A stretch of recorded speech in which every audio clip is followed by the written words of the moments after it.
Hello, I'm Dr. Scott Watier. And I'm Tommy Welling, and you're listening to the Fasting for Life podcast. This podcast is about using fasting as a tool to regain your health, achieve ultimate wellness, and live the life you truly deserve. Each episode is a short conversation on a single topic with immediate actionable steps. We cover everything from fat loss and health and wellness to the science of lifestyle design. We started Fasting for Life because of how fasting has transformed our lives, and we hope to share the tools that we have learned along the way.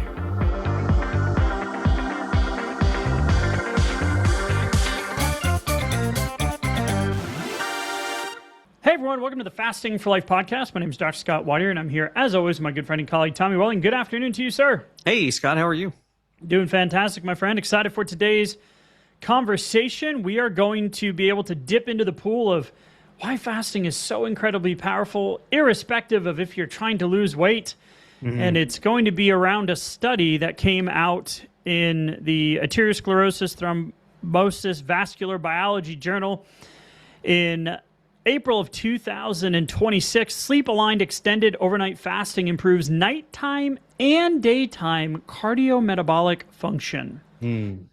Incredible. Went and found this study after I heard Dr. Rhonda Patrick speaking on the Dr. Andrew Huberman podcast, and just love her, love him. She just makes everything so simple. So went and grabbed the article. We're going to dive into it and put our Fasting for Life nuance and spin on it, how we adopt a fasting lifestyle. So if you are new to the podcast, welcome in. Going to be a fun conversation today. We're going to give you actionable steps of things and reasons and why and know-how behind why we truly believe fasting is a weight loss and health superpower. If you want to know more about Tommy, myself, our journeys, how fasting transformed our lives, and now the countless hundreds and thousands of people that we've helped along the way, head back to episode 0, episode 1. Give it a listen. It'll give you some insight into who we are and why we do what we do week in and week out with the podcast and the resources on the website and the challenges and the coaching. It transformed our lives, and we want to share that with you as we are on this journey with you. If you're a long-term listener, welcome in. Thank you so much for the likes, rates, shares, reviews. Just so grateful that we've amassed 5 million downloads and just hundreds of thousands of people listening to the power of fasting. So, Tommy, I want to give a shout out to Stardust_361. Do you have that up, or do you want me to do the shout out? Yeah. I certainly do. So, Stardust said, great information, 5 stars, wonderful podcast, lots of valuable information given to us each week. I've been fortunate enough to join 2 of their fasting challenges and found great success with it. And I love to binge on the podcast while I work, which keeps me hyped about fasting. Thank you, gentlemen, for everything you do for the fasting community. I'd give y'all a 100-star review if I could. Signed, Gloria. Thank you very much, Gloria, for your very, very kind, thoughtful words. So glad that you joined those challenges and had success in those 2. Those are a lot of fun, and we see a lot of accelerated results in those challenges too. So hopefully welcoming you back to another one at some point soon. Yeah. Now, Gloria, if it's the Gloria I remember, right? We've probably had a few Glorias over 40 plus challenges now that we've done. Right. But I think I know you just by the way you gave us the shout out. So thank you so much for I remember you. So thank you so much for the kind words. Thank you for being a part of this journey with us. Yeah. So let's dive in. So big picture here, fasting, so many of us come to fasting for weight loss, right? Sure. And then we find the additional benefits of how we feel and how we sleep and how we manage stress and how we show up in our day-to-day life as dads and husbands and wives and grandparents. And so the power of fasting is so incredibly rooted in the experience, like the N=0 or the N=1, type experience where you start doing it. And then all you want to do is talk about it, and people notice that you're showing up different, or you're shrinking, right? Or you lost some weight, or you've deflamed, or whatever it is. But there's so many additional benefits to fasting outside of weight loss, and that's why standing in your kitchen Father's Day 2019, and I'm like, what have you been doing, man? You look great. Like, put me on the couch, degree in psychology, master's in physiology. I'm like, what are you doing? Because I've tried, I was struggling and just couldn't figure out why the calorie in, calorie out, eat less, move more, CrossFit, cardio, macro, counting, tracking wasn't working for me. And I was feeling tired and inflamed and just frustrated with the process, as so many of us have had.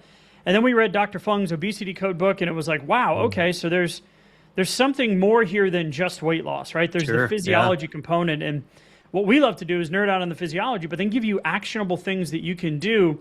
So big picture, in summary for this study, it's sleep-aligned extended overnight fasting improves nighttime and daytime cardiometabolic function. So Dr. Rhonda Patrick said it so eloquently. This will decrease your cardiovascular risk, your chance of heart attacks and strokes, by simply moving your mealtime to greater than 3 hours before bed. So we'll get about primary outcomes and secondary outcomes, Tommy, but in summary, extended overnight fasting aligned with sleep. So we talk a lot about stress and sleep, and we'll talk about cortisol and stress hormones and all that when we go through this today. Yeah. Significantly improved several cardiometabolic health markers, including nighttime autonomic nervous system balance, decreases in diastolic blood pressure and heart rate, so increasing your heart rate variability, and glucose regulation during the night and the following morning. Yeah. So sleep-aligned TRE or fasting. Now, this group didn't do fasting during the day. We'll get into the nitty-gritty details. All they did was move. Tommy, you have the numbers there for the average time to their last meal to bedtime. Yeah, basically the control group was an average of 2.5 hours between their last meal and their bedtime, and the intervention group was an average of 4.5 hours. So this would be the difference between having your dinner at, let's say, 5:30 with a 10 o'clock bedtime versus 7:30 with a 10 o'clock bedtime. So very simple shift, and one of those ones that we might just kind of overlook or assume wouldn't move the needle all that much. But essentially for this group, they were anywhere between around a 12 to a 16-hour fast. But what they were doing was wrapping the fast around their sleep in a way that they just moved this one lever without making any other changes to calories or macros or anything else. And then they're seeing these substantial cardiometabolic improvements. Yep. So there were two groups. It was a parallel arm trial in 39 overweight obese adults, 35 to 75 years old, comparing that extended overnight fasting aligned with sleep versus the habitual eating group or the control group. So about 15-hour fasts and about 12-hour fasting controls. You already mentioned the hours, 4.5 hours before bed for the extended overnight fast group and about 2.5 hours in the control group. So really just a 2-hour delta. Yep. Like that's all it took. That's not that big. Yeah. And that's a small lever. So the translation here is same food, same calories, same activity, but shift when you stop eating so that your fast wraps around your sleep. And we talk so much about how important sleep is for proper metabolic health, insulin regulation, glucose regulation, hunger hormones, and ultimately weight loss, health, and longevity. Yeah. So no change. This is what I love about the testing. No change in total calories, macros, activity, or sleep opportunity. And then both groups, which I love, this taps into the conversations we've had about circadian biology and light and the blue light epidemic that we're in. Both groups dimmed lights less than 100 lux for 3 hours before bed. Now, that's something that we practice here in our household, not with these bright lights that we have here for the recording, but we have a very dim lamp in our bathroom. We have red lights and circadian lights in the kids' rooms, the night lights. We have the red light that we do as a family most nights before bed. So just trying to dim the lights and get us ready for sleep. So I love that this was added in both groups, just as kind of like a protecting the sleep architecture, which speaks a lot to what we coach on and what we believe is truly part of the weight loss equation. Yeah, and I feel like there's a little bit of an identity behind like how you look at sleep. And I think sometimes that can kind of get in the way with a little bit of cognitive dissonance for how we think about how important our sleep and our sleep cycle and protecting our sleep is. So if you don't identify as someone who like protects your sleep at this point, that was me. Yeah, that was me too, right? I wore it as a badge of honor, and I know you did too. Yep. Where you could operate with a whole lot less sleep. And I hear my dad saying, "I'll sleep when I'm dead." I'll sleep when I'm dead, right? I've said that. I've said That's that a 1,000 times. Yeah. You don't need to accelerate the aging process in order to like maximize what your body can do and your productivity and all of these kind of things. What we find is actually the opposite when we're a little more protective of our sleep with something like a small lever, like moving our last meal 2 hours different, 2 hours earlier before bed. Then what we get is this optimal rest, this optimal parasympathetic cycle within the body, to where we're actually prepared for the next day. Our growth hormone response is better. Our testosterone as men is better. Our hormone balance is better the next day, because we have the ability for our parasympathetic system to go into the right cycle early on in the evening time, so that we're not disrupting that normal cycle because of that late meal. So that late meal is so much more disruptive to the rest and digest, the sleep and repair cycle. And Yep. it's really just highlighted, in this study, where we didn't change anything else. We just moved this small lever, but we can see all of these cardiometabolic benefits. So I'll share a personal story. My wife and I went out for our anniversary recently, went to Taste of Texas. The only time they had was an 8:15 reservation, because we only booked the trip like the night away, like 2 weeks ahead of time, and Taste of Texas books out months in advance. Yeah. Got a gift card, shout out, and just awesome. But I'll share that in a second. But what were you just speaking about there, Tommy? And we'll talk about what the primary and secondary outcomes were. Is the timing component. So the clinical nuance here is the group controlled light and sleep. So the signal is timing of eating, not like a generic lifestyle overhaul. Yeah. Right? So same food, same calories, same activity. They weren't fasting during the day, right? So minimize all of that. So we're going to apply this later for folks that are trying to get into fasting, or folks that are already fasting with a weight loss or maybe maintenance goal now. Like, what are the other benefits and things that I can do to reduce that, underpinning insulin relationship to cardiometabolic issues, heart disease, lifestyle, chronic lifestyle conditions, like that connection point. What can I do to insulate? Well, simply keeping one of your pillars or your foundational tools in your tool belt of increasing that time of last meal before bed.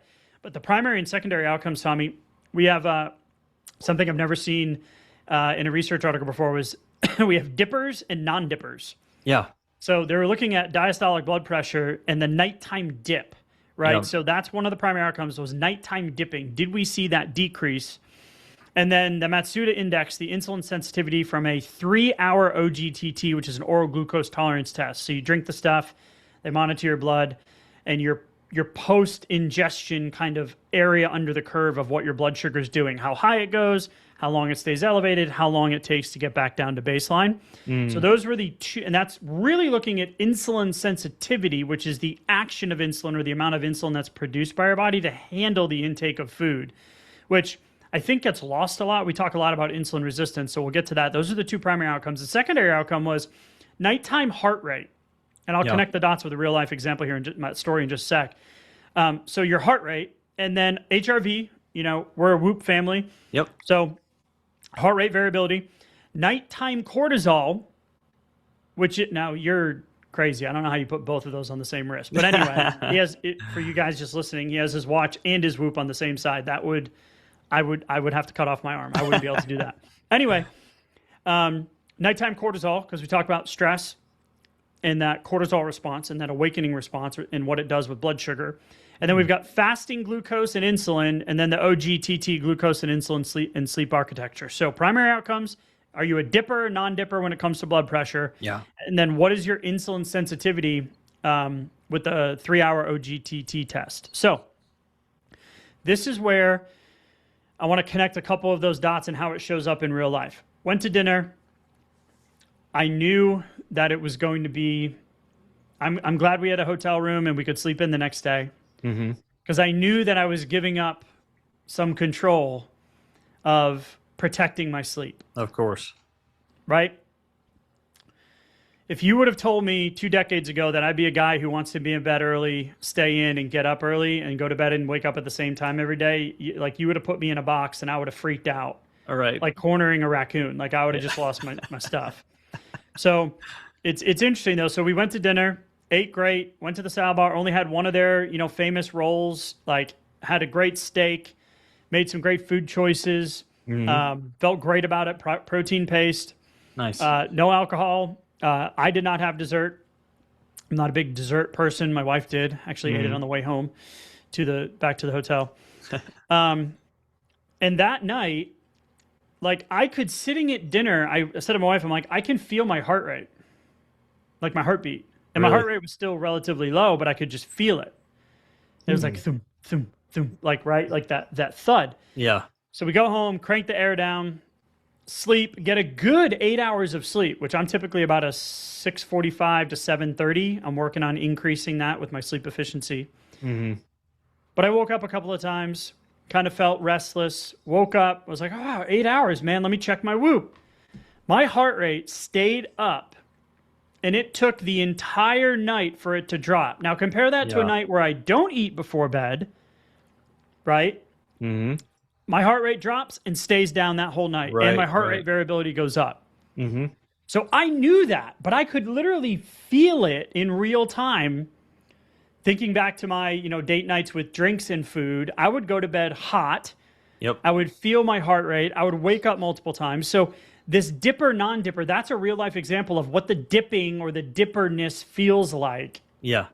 when you make this change and you pull this lever, right? Yeah, it's interesting because the dipping phenomenon is one that it's like at this point, and with Whoop data or some other wearable data, it's like you can see it and intuitively understand it, but it's interesting to see it like talked about in a as a primary or secondary outcome for a study like this, because it's really important, and it determines how you feel all through the night, your likelihood to wake up in the middle of the night, and then also the quality and the quantity of your energy the next day, because it determined your sleep quality during that night. And to your point too about sleep efficiency, this is also a big determinant of your sleep efficiency from night to night. And as we talk about fast cycling and fast stacking here, we are not looking at just random fasting. We look at fasting as a lifestyle, because one day leads to the next. And so Yep. one set of food choices, one set of sleep habits, one night of sleep leads into the next day, and my metabolic efficiency the next day, my insulin sensitivity the next day. Your ability to stick to a fast due to hunger Correct. cues the next Yeah. day. Yeah, your cravings that may or may not be under your control or out of control the next day, that then determine the likelihood of your success on your fast the next day, and one day to the next to the next. And so when we look at this and we see this 3.5 to almost 5% improvement for the extended overnight fasters in that diastolic blood pressure dipping and in the heart rate dipping as well, that's huge. And just from having that earlier meal, that adds up over time. It adds up for cardiometabolic risk, as well as it eventually helps determine what's happening with the scale too, because your body is either a more efficient fat burner or a less efficient fat burner based on the quality and efficiency of your sleep. And one last thing to add is that a chunk of the extended overnight fasters actually, during the course of this study over a matter of weeks, went from non-dippers into the dipper statuses just from bringing those meals a couple of hours earlier every single night for a matter of a few weeks. And that's something that I noticed in myself. I didn't have the Whoop data to prove it at that time, Right. but there was This is a early shift. on, right? There was a shift early on. Yeah, and then a couple of years later, you brought me into the Whoop world, and so then I had data, but I was already a dipper at that point. But a couple of years before then, I absolutely was not. Yeah, so let's talk about exact outcomes. So what changed despite no weight loss? So Yeah. there was no meaningful change in calories, BMI, or waist over the 7.5 weeks. The adherence was over 90%. So that's fantastic. Wow. In both the light before bed, the circadian biology, sleep stuff, and the 2-hour delta of moving their meal earlier, minimum 3 hours before bed. Mm-hmm. So the nighttime heart rate dropped more, 3 beats more on average in the fasting, the extended overnight fasting group. It increased their autonomic, parasympathetic, sympathetic balance, right?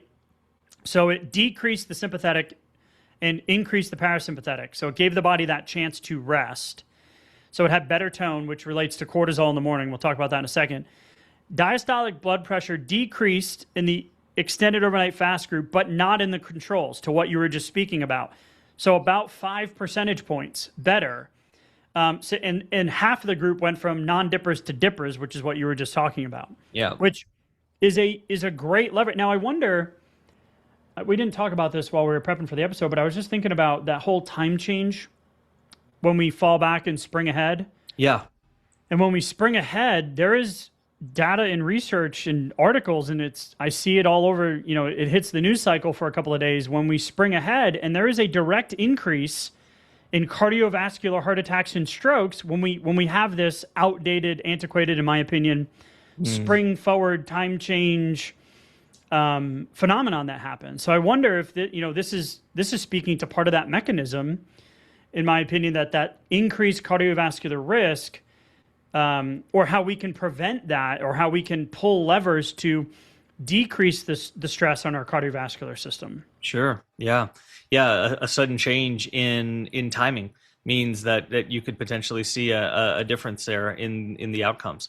It's when we start looking at the timing again, like as part of your identity, this is a way that you can start to make improvements based on this data. You could say, okay, do I want the outcome? If I want the outcome, which would be a better cardiometabolic risk profile, then all I have to do is make some small shifts. I don't even have to necessarily get them right all of the time. But if I put a little bit of effort behind this and go, okay, what does my latest meal usually look like? What does my evening window usually look like? Oh, I'll just do dinner OMAD. Yeah, dinner OMAD.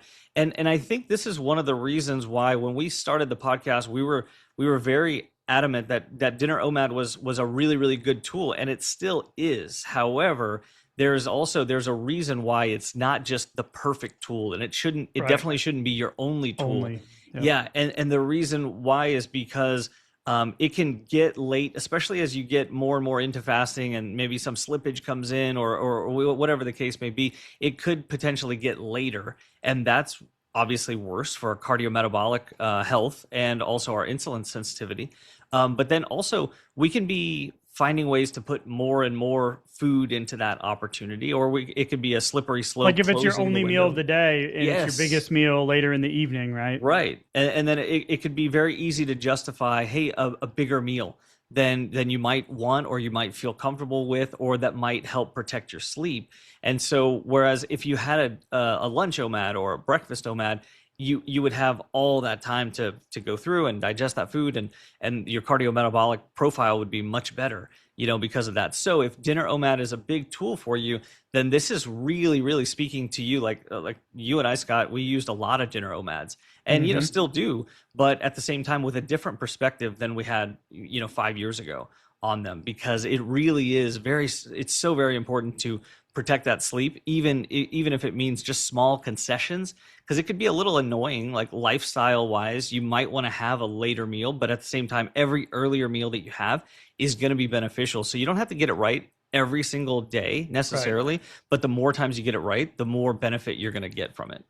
So let's talk about that next morning, right? Because if we're going to set the stage, the next fast the following day is set by the food decisions in your fasting efforts on the day prior. Right. So we always say moving the meal earlier is going to make that next day better by protecting sleep, because you're going to have better blood sugar regulation, better insulin sensitivity, less hunger, better stress response. So you're making better decisions when life's, as we like to say.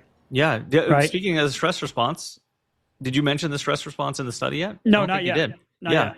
Okay. Let me go find that. So I had it up, and then I think we shifted the conversation. So it is a 12% reduction in cortisol. Just from this 2 hour earlier Just meal. from this small delta of changing your dinner. Yep. Yeah. Cortisol is the stress response hormone. It's also the hormone that wakes you up in the morning. Yeah. Right. But if you have sleep issues, brain fog, chronic fatigue, chronic inflammation, cortisol and your HPA axis, your hypothalamus pituitary adrenal axis, your adrenals produce that stress response. Now, we need cortisol, right? It gets demonized out there. But it's just showing that you're taking that physiological or perception or physical, emotional, chemical stress. You're taking all of that, and you're dropping that stress response. I don't know about you, but when I'm stressed, where do I want to go? Kitchen.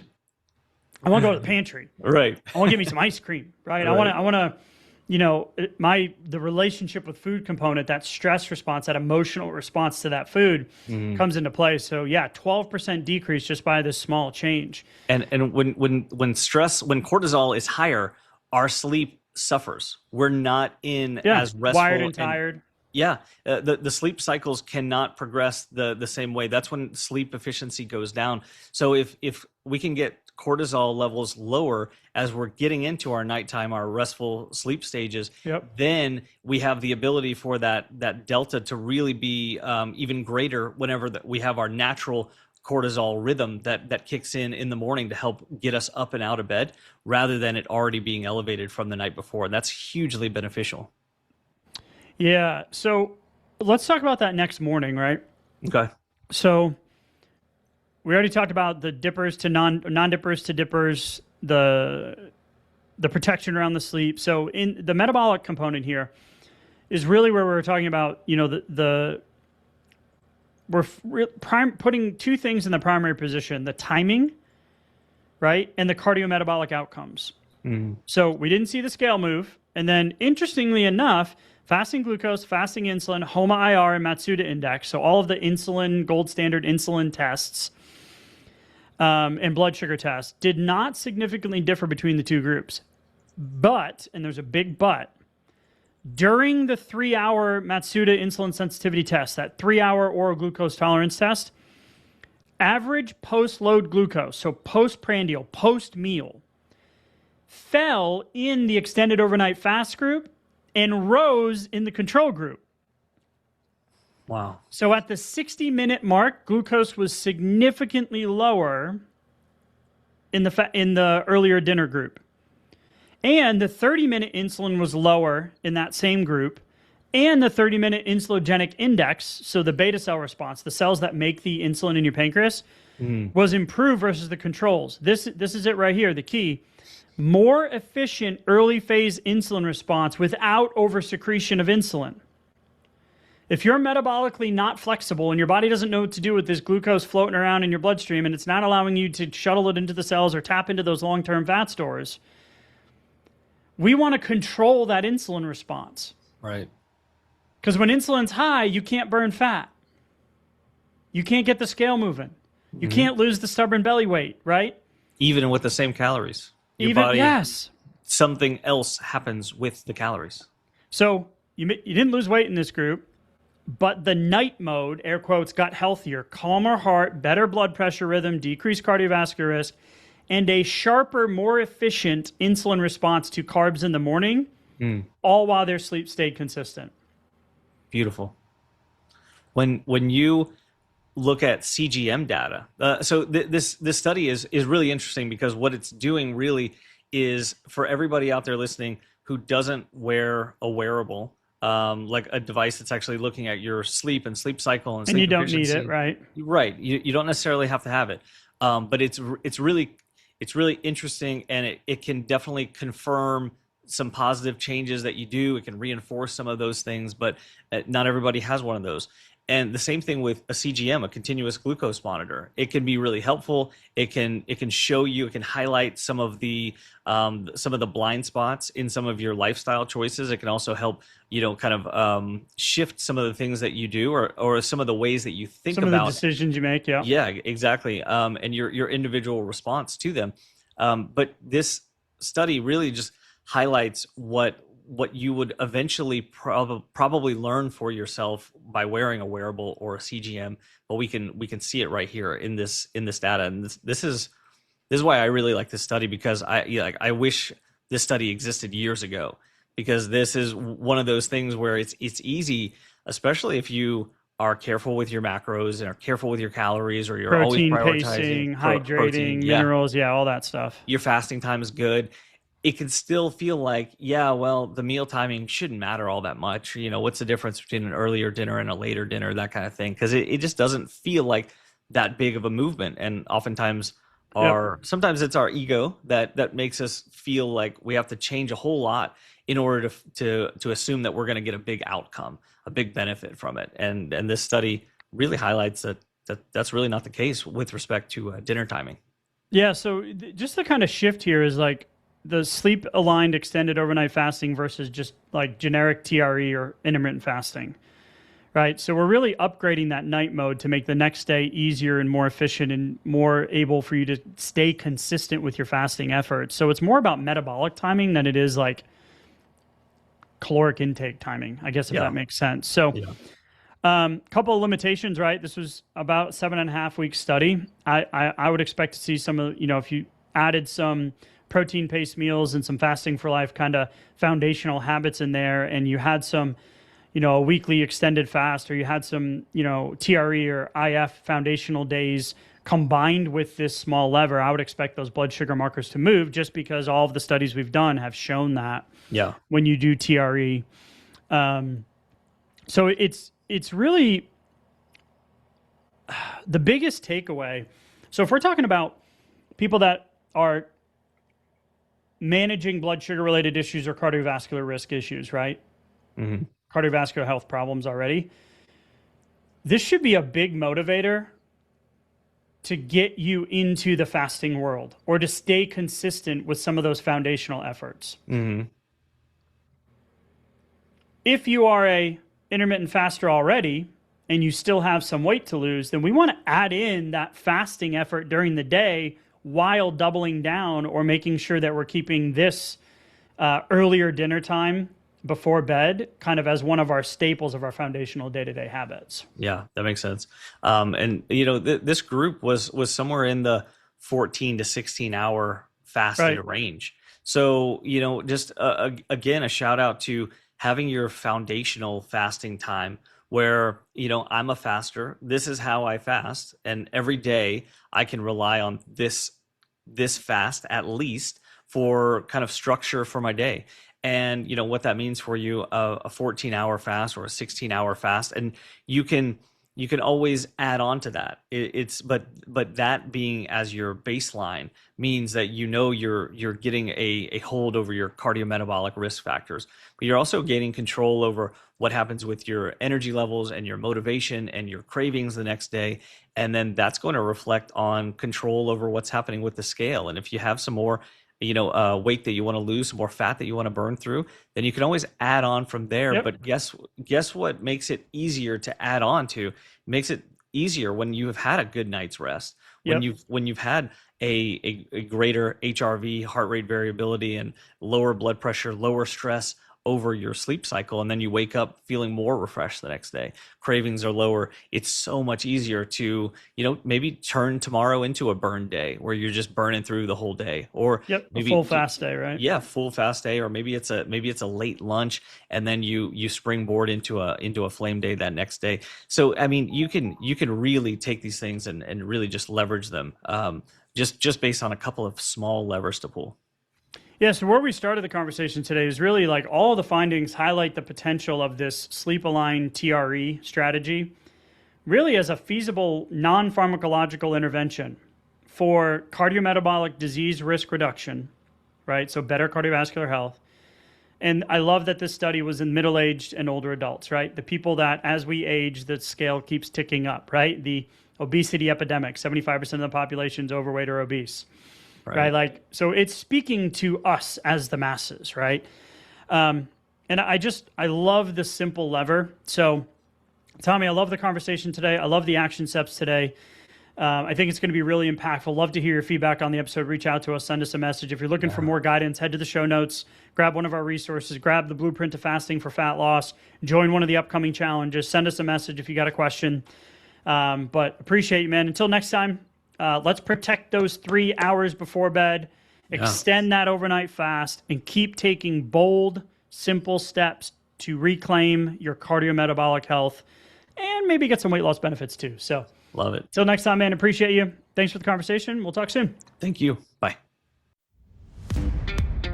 So you've heard today's episode and you may be wondering, where do I start? Head on over to thefastingforlife.com and sign up for our newsletter, where you'll receive fasting tips and strategies to maximize results and fit fasting into your day-to-day life. While you're there, download your free Fast Start guide to get started today. Don't forget to subscribe on iTunes, Spotify, or wherever you get your podcasts. Make sure to leave us a 5-star review, and we'll be back next week with another episode of Fasting for Life.